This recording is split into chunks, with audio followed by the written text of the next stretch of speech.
নমস্কার, জয়া হোম কিচেনে সকলকে স্বাগত। কিভাবে রান্না করলে বাসন্তী পোলাও একেবারে ঝরঝরে হবে, একটু একে অপরের গায়ে লেগে যাবে না, সেটাই চলুন আজ আপনাদের সাথে শেয়ার করে নিই। তাই আজকের রেসিপি সুস্বাদু ও ঝরঝরে বাসন্তী পোলাও। রেসিপিটি সম্পূর্ণ অবশ্যই দেখবেন ও চ্যানেলটিকে লাইক শেয়ার সাবস্ক্রাইব করে এই চ্যানেলটির পাশে থাকবেন। বাসন্তী পোলাও বানানোর জন্য আমি 2 বাটি গোবিন্দভোগ চাল নিয়ে নিয়েছি। চালটার মধ্যে আমি ঢেলে দেব 1 গ্লাস জল। জল দিয়ে বেশ ভালোভাবে চালটাকে ধুয়ে নেব। চাইলে আপনারা চালটা না ধুয়েও বানাতে পারেন, তবে আমার কাছে চালটা ধুয়ে বানানোই ঠিক মনে হয়, তাই আমি চালটাকে বেশ ভালোভাবে ধুয়ে নিয়েছি। এবার জলটা ফেলে দিয়ে বাকি যে জলটুকু আছে তার থেকে চাল ছেঁকে নিয়ে একটা কিচেন টাওয়ালের মধ্যে দিয়ে বেশ ভালোভাবে শুকনো শুকনো করে মুছে নেব।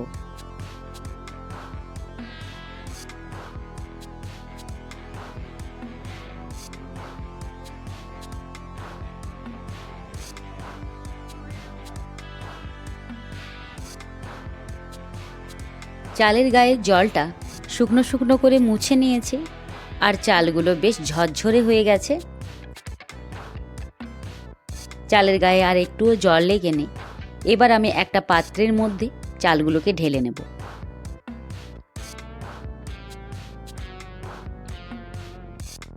এবার চালের মধ্যে দিয়ে দেব 3 চামচ ঘি,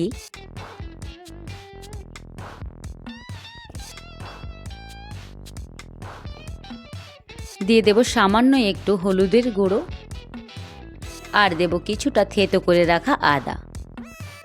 এবার বেশ ভালো করে আদা, ঘি আর হলুদের গুঁড়ো চালের সাথে মিশিয়ে নেব।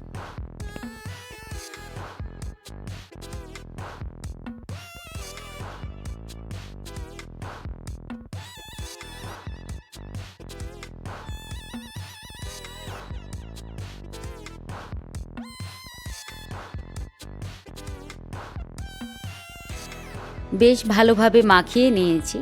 এবার 10 থেকে 15 মিনিটের জন্য ঢাকা দিয়ে রেখে দেব। 10 থেকে 15 মিনিট পর আমি কড়া চাপিয়ে কড়া গরম করে নিয়েছি। তার মধ্যে দিয়ে দেব 4 চামচ ঘি। 4 চামচ ঘি দেওয়ার পর ঘিয়ের মধ্যে কিছুটা কাজু আমি লাল লাল করে ভেজে নেব।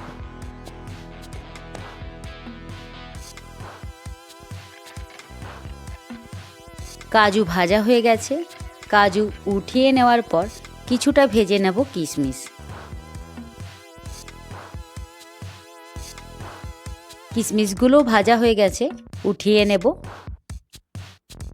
এবার ওই ঘিয়ের মধ্যে দিয়ে দেব একটা তেজপাতা, থেতো করে রাখা 4টে এলাচ,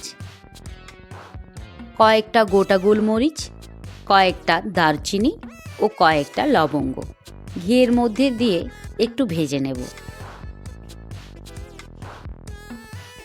এবার দিয়ে দেব মাখিয়ে রাখা গোবিন্দভোগ চাল। চাল দেওয়ার পর বেশ ভালোভাবে কিছুক্ষণ ঘিয়ের সাথে ভেজে নেব।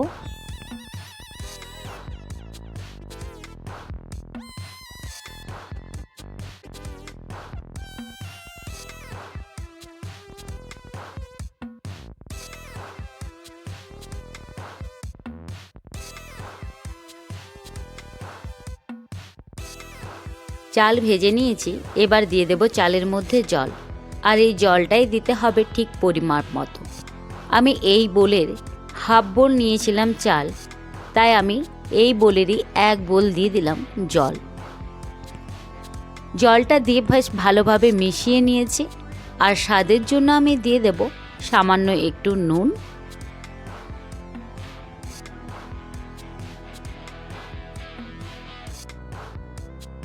বাসন্তী পোলাও খেতে যেহেতু একটু মিষ্টি মিষ্টি হয়, তাই এখানে মিষ্টির পরিমাণটাও ঠিক মতো দিতে হবে। এখানে আমি 2 চামচ চিনি দেওয়ার পর আবারও বেশ কিছুটা চিনি দিলাম। মোটামুটি আমি ছোট চামচের মোট 6 চামচ চিনি দিয়েছি। এতে মিষ্টির স্বাদটা একেবারে ঠিকঠাক পারফেক্ট ছিল। এবার দিয়ে দেব ভেজে রাখা কাজু আর কিশমিশ। কাজু আর কিশমিশ বেশ ভালোভাবে মিশিয়ে নিয়ে গ্যাসের আঁচ মিডিয়ামে রেখে একটা ঢাকা দিয়ে 15 থেকে 20 মিনিটের মতো রান্নাটা হতে দেব, যতক্ষণ না জলটা শুকিয়ে আসে। 20 মিনিট পর ঢাকা খুলে দেখে নেব জলটা ঠিকঠাক শুকিয়ে গেছে কিনা। জলটা শুকিয়েও গেছে, চালগুলো সুন্দরভাবে সেদ্ধও হয়ে গেছে। তবে এই অবস্থায় এখন নাড়াচাড়া করা যাবে না, তবে চালগুলো ভেঙে যাবে। তাই আমি একটা ঢাকা দিয়ে আধ ঘন্টার মতো রেখে দেব। আধ ঘন্টা আমি ঢাকা দিয়ে রেখেছিলাম, অনেকটাই ঠান্ডা হয়ে এসেছে। তবে এই অবস্থায় নাড়ালে আর ভেঙে যাওয়ার কোনো ভয় থাকবে না। রেডি হয়ে গেল আজকে ঝরঝরে বাসন্তী পোলাওয়ের রেসিপি। আর এই রেসিপিটি আপনাদের যদি ভালো লেগে থাকে অবশ্যই তা লাইক ও কমেন্টের মাধ্যমে জানাতে ভুলবেন না। আর একবার হলো বাড়িতে এইভাবে ঝরঝরে বাসন্তী পোলাওয়ের রেসিপিটি বানিয়ে নিতে পারেন। খুবই সহজেই তৈরি হয়ে যায় এই সুস্বাদু বাসন্তী পোলাও। এইভাবে যদি বাসন্তী পোলাও বানান তবে চালগুলো একটুও ভাঙবে না। বেশ ঝরঝরে ও সুস্বাদু বাসন্তী পোলাও বাড়িতেই তৈরি হয়ে যাবে। আজ আমি বাসন্তী পোলাও গরম গরম চিকেন কষার সাথে পরিবেশন করে নেব। তবে বাসন্তী পোলাও খেতে আলুর দমের সাথেও বেশ ভালো লাগে।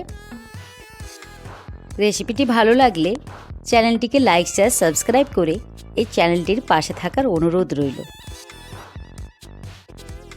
আজকের এই বাসন্তী পোলাও বেশ ঝরঝরে হয়েছে, একটুও চালগুলো ভেঙে যায়নি, আর খেতেও হয়েছিল দুর্দান্ত, একেবারে পারফেক্ট।